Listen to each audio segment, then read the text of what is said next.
toi, tu veux surtout parler de Paris, en fait, parce que tu estimes qu'il n'y a plus de concurrence aujourd'hui. En fait, j'attendais T'es en train de tuer le suspense avant demain. J'attendais le match de demain soir avec impatience, mais ce qui s'est passé ce week-end m'a un petit peu refroidi. Flo en a parlé dans son avis, ou en tout cas dans le post-match de dimanche, et de l'attitude globale qu'ont les équipes face au PSG.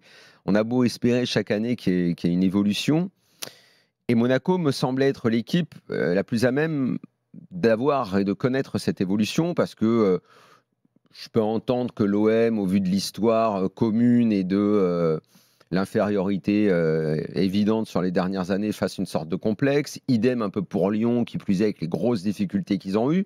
Mais Monaco, tu sais, qui est toujours une sorte un peu de...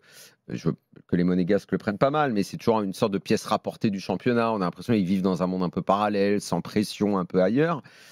Je me dis toujours que c'est un peu eux qui, en étant un peu décrochés sur une autre planète, peuvent ne pas nourrir de complexe et, dans une bonne saison, créer la surprise, battre le PSG éventuellement. Et cette année, j'avais réellement envie d'y croire.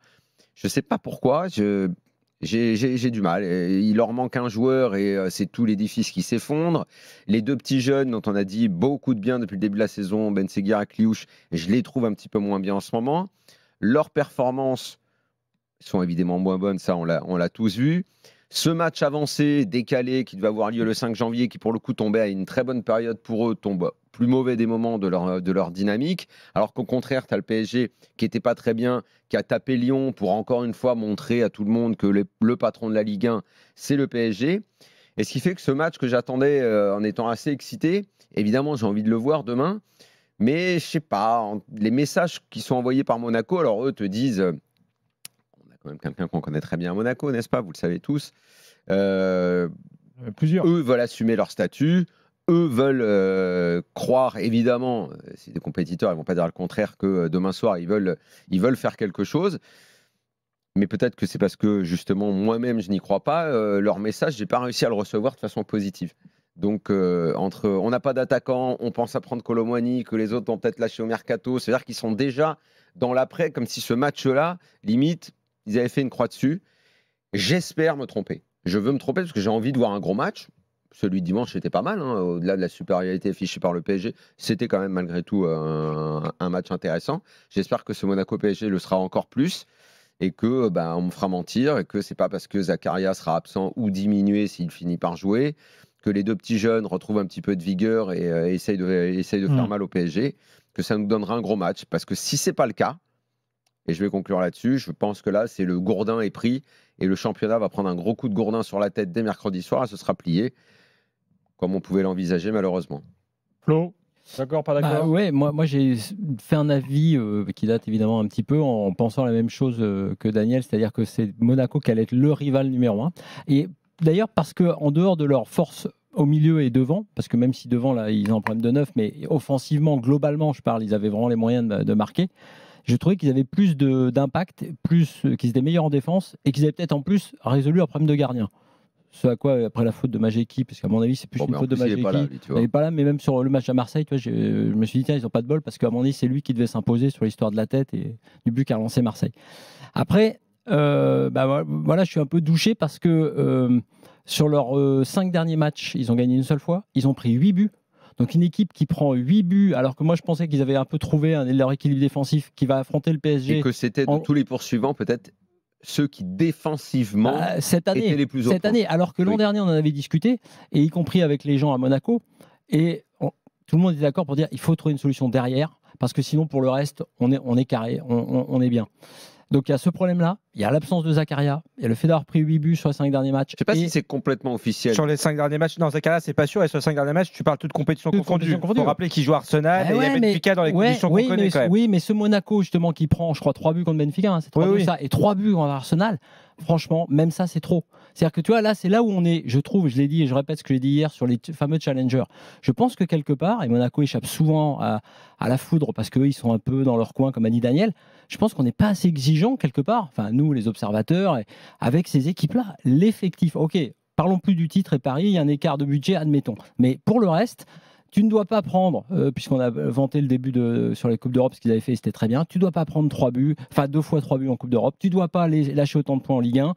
Et effectivement, c'est un souci. Surtout dans les petits matchs. Et puis, dernier point, et il est vrai que cette gestion, là encore, du neuf, de l'attaquant, c'est vrai que dans un championnat comme ça, si tu veux te donner une chance d'aller titiller les toutes premières places, et notamment. Ils en avaient quand même 3. Ils en avaient beaucoup. Ils en avaient 3. T'as pas de bol, tu perds Balogun sur blessure. Ouais, mais Mbolo, c'est quoi? Et Denikena, il a 18 ans, tu vas pas attendre de lui qu'il t'en mette 20 cette saison. Et Mbolo, effectivement, là, c'est la déception. Non, mais t'en as quand même 3. Ouais. T'en as un, tu le perds sur blessure. L'autre, c'est le jeune qui doit faire la doublure. Et en plus, au début de la saison, quand il rentre, il est plutôt pas mal. Et le troisième, c'est le fils du coach qui arrive pas à marquer. Troisième, c'est le fils du coach qui arrive pas à performer. Ça, c'est Mbolo, en fait, c'est compliqué. On découvre pas que c'est pas un neuf finisseur. Le gars, parce que je te signale que Hutter, il nous a fait le même coup que Luis Enrique, la théorie du 4x10. Bah oui. Moi, ces conneries-là, j'y crois pas. Donc, que Mbolo, il se mette à enfiler les buts, Daniel, alors que c'est pas un buteur. Pire que Luis Enrique, dans le sens où Luis Enrique s'est tellement assumé que son neuf n'est pas un vrai neuf. Lui, il fait la théorie du 4x10 avec un neuf qui te marque aucun but, c'est-à-dire qu'il te prend presque une place. À la limite, qu'ils mettent une sorte de 9,5 qui va te. Enfin, qu'il a peut-être pas d'ailleurs. Mais c'est pour ça que. C'est pour ça qu'ils en ont 3 et qu'ils veulent le 4e. Dès qu'il arrive, limite, il va être titulaire tout de suite, le gars. En tout cas, en tout cas, c'est vrai que ce match, je pense même pas que ce soit un tournant parce que je pense qu'on a malheureusement vu là récemment ce qui va être le destin un peu de Monaco, qui même quand ça va bien retombe dans ses travers sur un match quel qu'il soit, est capable de perdre de la concentration dans un match chez un plus petit ou même à domicile contre un plus petit. Donc c'est ça qui m'inquiète surtout. Là, c'est nous espace, ça peut arriver que les jeunes tirent la langue un peu. Admettons, on sait qu'ils sont brillants, qu'ils sont bons, il n'y a pas de souci là-dessus. Mais en revanche, moi, maintenant, j'ai plus envie de faire confiance. C'est un peu comme les trucs, tu y crois une fois, 2 fois, 3 fois. Ouais, bon, en gros, Monaco, c'est pas sûr. À la limite, je préfère miser. Ouais, c'est ça. Deuxième trimestre, c'est toujours en dessous de la moyenne, j'y crois plus. J'y crois plus. et je prends pas de prof de maths, en tout cas, en supplément. Tu vas pas chez Acadomès, c'est ça? Non. Moi, j'ai fait Acadomès, marche bien. Non, trop cher. Non, parce qu'il y a la petite remise et tout. Ah, il y a une petite remise au départ. Merde. Non, c'est une remise. C'est parce que tu fais l'after. Il est fan de l'accueil. Fan de Academia. Non, mais tu peux déduire un peu des impôts. Ah, exact. Moitié. Ah, t'as raison. Moi, Attic, vu de Marseille. Academia, ça marche comment? La salade d'accueil. Monaco PSG, c'est quoi l'intérêt de l'OM en fait? Est-ce que c'est que Paris gagne? C'est Monaco parce que Monaco, si Monaco, tu réponds à la place de l'OM. Non, mais c'est Monaco. Donc toi, dans la tête d'un supporter de l'OM, tu veux que Monaco gagne? Non, mais sur l'histoire du tournant, si Monaco gagne, tu reviens à 4 points et Marseille joue le Havre, tu as la possibilité de revenir à 4 points de Paris. Tu peux rêver. Si Paris gagne demain, c'est assommé 10 points. Ta réponse, elle marche, sauf que en fait, le tu peux rêver, il explique tout. C'est que moi, je rêve pas. Pour moi, Paris aujourd'hui va être champion. J'ai même pas de doute là-dessus. Donc pour moi, le championnat, il y a 2 championnats. Il y a 2 titres. Il y a le titre de 2e et le titre de 1er. Donc Paris doit battre Monaco pour moi, Paris doit battre Monaco. Et pour moi, Paris a de très grandes chances de battre Monaco, parce que comme on l'a vu depuis le début de la saison, dès qu'ils jouent des gros de Ligue 1, j'ai l'impression que c'est je t'écrase, alors que toute l'année on dit ils ont des difficultés machin, et quand ils arrivent contre des gros, t'as l'impression qu'ils passent même pas la 3e et ils écrasent tout le monde. Et franchement, l'équipe elle respire pas le contrôle comme ça pouvait être le cas il y a quelques années. Mais pourtant, il n'empêche que les années passent et les scénarios se répètent. Donc il y a encore une grosse marge. Et pour moi, Marseille et Monaco, ils jouent la 2e place. Là où Monaco peut peut-être s'essouffler avec un effectif qui est jeune, qui a un peu moins d'expérience. Ils jouent la Champions League, donc ils se fatiguent plus parce qu'ils font plus de matchs. Là, l'OM, ils ont une vraie carte à jouer si Monaco perd demain, et que la bataille, pour moi, leur bataille, elle est aussi intéressante pour la 2e place que si on se battait pour le titre. En vrai, le titre, pour moi, il est déjà perdu. Mais en vrai, tu finis 2 ou 3, c'est pareil. Tu vas en Ligue des Champions directement, ça change pas grand-chose. parce que regarde, il y a 2 ans, il y a 2 ans, là, je crois que c'était il y a 2 ans ou 3 ans, on fait un tour préliminaire, on se fait, oui, mais on se fait éliminer. La 3e, tu passes, c'est le 4e qui va en tour préliminaire. C'est le 4e, pareil. Et 2 alors, comme ça, au moins, on est devant Monaco. Mais c'est peut-être le fatalisme parisien, mais moi, je vous trouve très optimiste. Paris, quand même, tu perds demain. Ils n'ont pas perdu, on est d'accord. Mais si tu perds demain, tu reviens, il y a 4 points.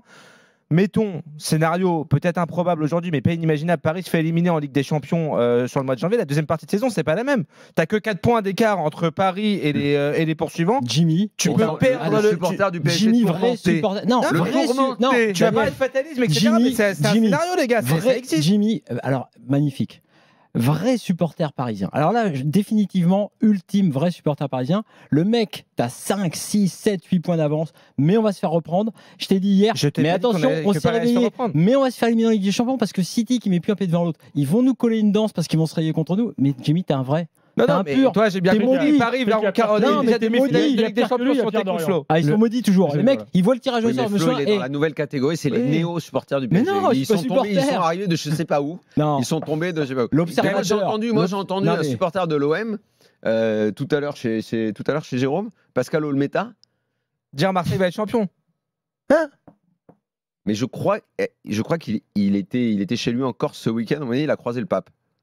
Non, mais pourquoi pas? Il a reçu la bénédiction, il a bu un peu d'eau bénite. Mais ça, c'est l'extrémisme, toute proportion gardée, mais en fait, les supporters de l'OM, ils adorent ce truc de on s'enflamme, et de Zerbi, et machin, et Greenwood. Avec la malédiction des Parisiens. Voilà, en fait, la malédiction de l'OM, c'est de croire qu'au bout de 2 matchs, tu vas être en haut de l'affiche. Et 2 matchs après, à nouveau, t'es redescendu, et c'est la crise à l'OM. Les gars, un peu de mesure. Autant pour vous que pour nous, dans le sens où Paris aujourd'hui, avec toutes les difficultés qu'on y connaît, en vrai, ça reste un effectif qui est supérieur en tout point à toutes les autres équipes de Ligue 1, sauf peut-être le gardien. Voilà. Et sinon, parce que demain, moi, l'attaque de Paris, je la prends tous les jours à Marseille. Hein. Non mais ça on est d'accord. Tu vois, si c'est toujours le meilleur effectif qui gagne, c'est pas, tu vois, le foot c'est ça. Greenwood, il a pas sa place quand même. Ah, non. Sur la régularité, pour moi, Greenwood, il est moins bon que même. Et pour revenir à ce que tu dis, Attic, il y a un truc qui est, je pense qu'on pourrait trouver un supporter marseillais cette saison, même plusieurs, un petit groupe capable de trouver les mêmes, tu vois, qui te disent après 2 matchs, on va jouer le titre, qui te disent à la mi-temps de OM PSG, faut virer de Zerbi, et qui te disent maintenant de Zerbi est un GOAT et on peut aller le refaire. Je pense que les mêmes, tu es capable de trouver les mêmes qui te disent ça dans la même saison.